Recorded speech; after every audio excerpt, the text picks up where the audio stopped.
ছাত্র প্রতীক কোনো দলের হতে পারে না। এটা জাতীয় প্রতীক। এই জাতীয় প্রতীক যদি এই দলকে দেওয়া হয় তাহলে বলবো বিশ্বাসঘাতকতা করা হবে। একটি প্রতীক চালু করেছেন, প্রতীক স্বপ্ন প্রতীক। স্বপ্ন প্রতীক কোনো ব্যক্তি হতে পারে না। স্বপ্ন প্রতীক কোনো প্রতিষ্ঠানের হতে পারে না। স্বপ্ন প্রতীক কোনো দলের হতে পারে না। এটা জাতীয় প্রতীক। এই জাতীয় প্রতীক যদি এই দলকে দেওয়া হয় তাহলে বলবো বিশ্বাসঘাতকতা করা হবে। আমরা প্রদেশের নির্দিষ্ট বলতে চাই, স্বপ্ন প্রতীক দিয়ে এখনো বাদ থেকে ওই প্রতীকের অবদান করবেন না, রাষ্ট্রের অবদান করবেন না। স্বপ্ন প্রতীক আমাদের জাতীয় প্রতীক।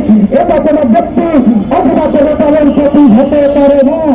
এখানে আমরা রাজনীতি নিয়ে থাকবো।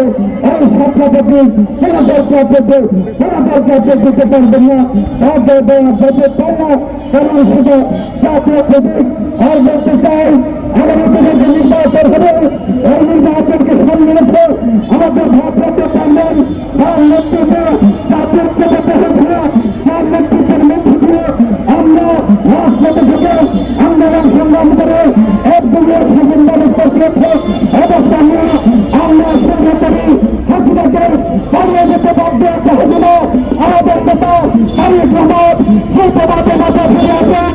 আগামী দিনে ঐক্যবদ্ধ হয়ে আমাদের দেশকে জাতীয় ঐক্যবদ্ধ করার জন্য তার নেতৃত্বে নির্বাচন হবে। এই নির্বাচনের মধ্যে দিয়ে জাতীয় সরকার গঠন করবে। তার নেতৃত্বের মধ্যে দিয়ে একটি দেশ গণতান্ত্রিক রাষ্ট্র ব্যবস্থা প্রয়োগ হবে। আসেন আমরা কেমন করে শেখ হাসিনাকে ঐক্যবদ্ধভাবে পতন ঘটিয়েছি, হারিয়ে যেতে বাধ্য হয়েছে, তেমন করে ওই নির্বাচনে জাতীয় ধর্ম ঐক্যবদ্ধ হয়ে তারেক রহমানের নেতৃত্বে গণতান্ত্রিক রাষ্ট্র ব্যবস্থা কায়েম করি।